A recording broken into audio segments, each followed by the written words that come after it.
तो दोस्तों मैं आपका भाई कामरान और इस वीडियो को मैं शुरू करूंगा वहां से जहां पे मैं आया और जहां पे मैं आके खड़ा हुआ हूं, जहां से मुझे बहुत सारी चीज़ सीखने को मिली। तो इस वीडियो को मैं अपने किचन से शुरू कर रहा हूं और घूमते घूमते कुछ आपको बताऊंगा सर्विस क्रू के बारे में, है ना। तो अभी मैं निकल गया रेस्टोरेंट के पीछे वाली डोर से, थोड़ा सा बाहर का हवा लेंगे। सर्विस क्रू है ना, तो 2 घंटे से बैठा हुआ था, मेरी काम ख़त्म हो गई थी और मैं काम ख़त्म करके आराम कर रहा था। मेरी सर्विस की कार आने में, कंपनी की जो गाड़ी है जो रूम तक लेकर जाएगी, उसे आने में मुकम्मल 2 घंटे थी। तो मुझे लगा एक इन्फॉर्मेशन आपको सेंड करना चाहिए, जो मेरा एक्सपीरियंस है वो मैं आपसे सेंड करूं, वो मैं आपसे दिखाऊं, मैं आपको बताऊं, बेहतर है। मेरी पिछले वीडियो जब आप उठाकर देखोगे, आज से 6 महीना 7 महीना पहले वाली वीडियो, तो उसमें आपको बहुत सारी चीज़ सीखने को मिलेगी। आज मैं जिसके ऊपर बात करने जा रहा हूँ, इस वक्त मैं बहुत सारे वीडियो देखा हूँ।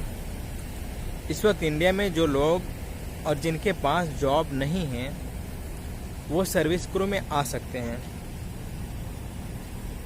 इसमें किसी तरह की दिक्कत नहीं होती है, बस आपका पासपोर्ट रेडी है, आप अपना रिज्यूम रेडी किए, जैसे हम लोग सीवी कहते हैं, बायोडाटा कहते हैं, काफ़ी जानदार बनाना है, थोड़ा सा अच्छा लुक होना चाहिए, अच्छा पहन कर जाएं इंटरव्यू में। बहुत सारे इंटरव्यू में सेल्फ इंट्रोडक्शन लिया जाता है कि अपने बारे में बताओ। कंपनी आपको जब हायर करती है ना, और as a service crew like kitchen helper और कुछ भी, या रेस्टोरेंट हेल्पर, तो आपको यहाँ लाने के बाद काम सिखाया जाता है, क्योंकि ये पोस्ट कोई हाई लेवल का पोस्ट नहीं है, ठीक है ना, कि आपको नॉलेज होना बहुत ज़रूरी है। इसीलिए तो सैलरी 1200, 1300, 1400 इस तरह का होता है। यहाँ लाने के बाद आपको काम सिखाया जाता है।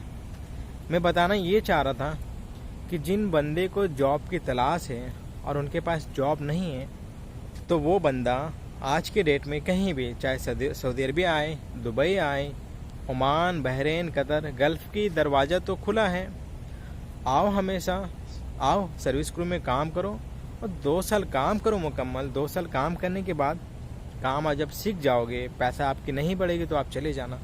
लेकिन जो बंदे इस वक्त बैठे हैं और इन्हें जॉब की तलाश है, और जिनकी थोड़ी सी पढ़ाई लिखाई कम है, जो मजबूरी के कारण और घर के हालात की वजह से या कोई भी रीज़न से पढ़ नहीं पाते हैं, उनके लिए बेहतर है। जैसे कि अभी हाल फिलहाल में तो पिज़्ज़ा हट में इजी सिलेक्शन है, फ्रेशर का, जो भी फ्रेशर है आराम से उसका सिलेक्शन हो जाएगा पिज़्ज़ा हट में। इसी तरह जो मैं काम करता हूँ वही चीज़ आपको बता रहा हूँ। मैं किचन में भी काम किया हूँ और मैं डाइनिंग में भी काम किया हूँ, एज ए वेटर भी काम किया आपका भाई, और एज ए सर्विस क्रू भी आपका भाई काम किया और अभी भी कर रहा प्रेजेंट टाइम में। तो जितने भी बंदे हैं ना, जो बंदे जाते हैं जिनका 2 साल हो जाता है, कॉन्ट्रैक्ट ख़त्म हो जाता है, वो चले जाते हैं। तो जो नया बंदा आते हैं, क्या वो काम सीख कर आते हैं? बिल्कुल नहीं। उसे लाने के बाद काम सिखाया जाता है। और काम क्या सिखाया जाता है? आपको किसी सीनियर के साथ 1 से 2 दिन रखेगा, वो बताएगा, आप खुद सीख जाओगे। जिस तरह बर्गर बनती है, एक पाव रोटी होता है, उसके ऊपर थोड़ी सी सॉस होती है, सॉस वगैरह लगाएं, टमाटर रखना है, प्याज रखना है, पिकल्स रखना है, मतलब जो भी आपके रेस्टोरेंट में होगा वो रखना है। उसके बाद चिकन की बर्गर है तो चिकन रखना है, उसके ऊपर एक चीज़ रखना है और फिर ऊपर से एक पाव रोटी रख देना है। यही तो बर्गर होता है। बर्गर और होता है क्या? बर्गर बड़ा ईजी है, बर्गर बनाना बड़ा ही ईजी है। पिज़्ज़ा वगैरह जो बनाने का होता है ना, पिज़्ज़ा वगैरह की रोटी वगैरह कभी पिज़्ज़ा की जो ब्रेड होता है ना, वो किसी रेस्टोरेंट में तैयार होकर आता है, किसी रेस्टोरेंट में तैयार करना पड़ता है। उसके ऊपर आपको मटेरियल डालना है।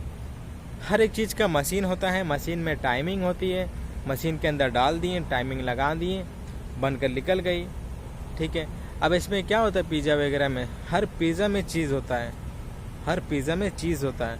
अब जो चिकन पिज़्ज़ा है तो उसमें चिकन होगा, जो पेपरोनी पिज़्ज़ा है उसमें पेपरोनी होगा, उसके बाद आपका ऑलिव वगैरह होगा, उसके बाद आपका टमाटो वगैरह होगा, ऑनियन वगैरह होगा, कॉर्न वगैरह होगा, red capsicum, green capsicum, mushroom वगैरह, यही सब रखना है। तो ये सब बनाना बड़ा ही आसान है तो मैं इस वीडियो के माध्यम से बताना ये चाह रहा था।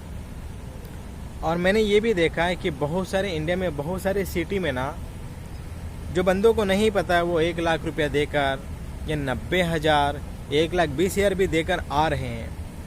मैं ये नहीं कहता कि आप मत आओ, आपको जहाँ से अच्छा लगता है वहाँ से आप आओ, लेकिन आप मुंबई की कंसल्टेंसी जितनी है ना, मुंबई की कंसल्टेंसी और कोलकाता की कंसल्टेंसी और भी बहुत तरह की, मैंने दो जहाँ मेरी निगाहें गई हैं, जहाँ तक मैं उसका बात कर रहा हूँ। जो मैं नहीं जानता हूँ मैं उसके बारे में नहीं बता रहा हूँ। तो ये सब कंसल्टेंसी के पास आप जाओगे ना, जितने भी कंसल्टेंसियाँ जो ऑफिस है मुंबई में या कोलकाता में, 70,000 75,000 में आपका काम आराम से कर देती है।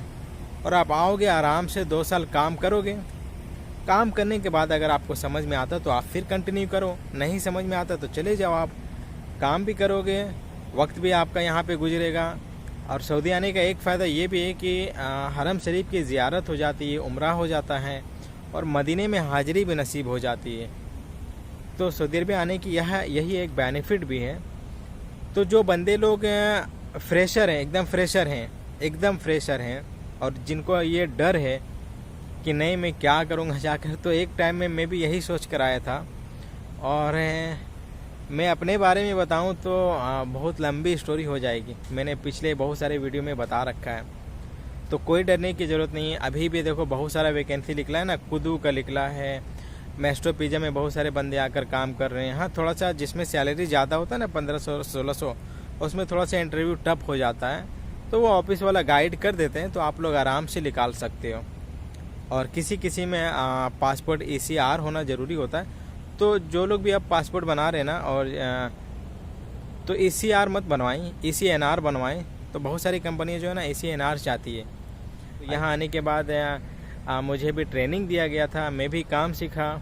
उसके बाद आज मैं तकरीबन यहाँ काफ़ी अरसे से काम कर रहा हूँ और काफ़ी मुख्तलिफ सिटी में काम कर चुका हूँ और वक्त गुजार चुका हूँ।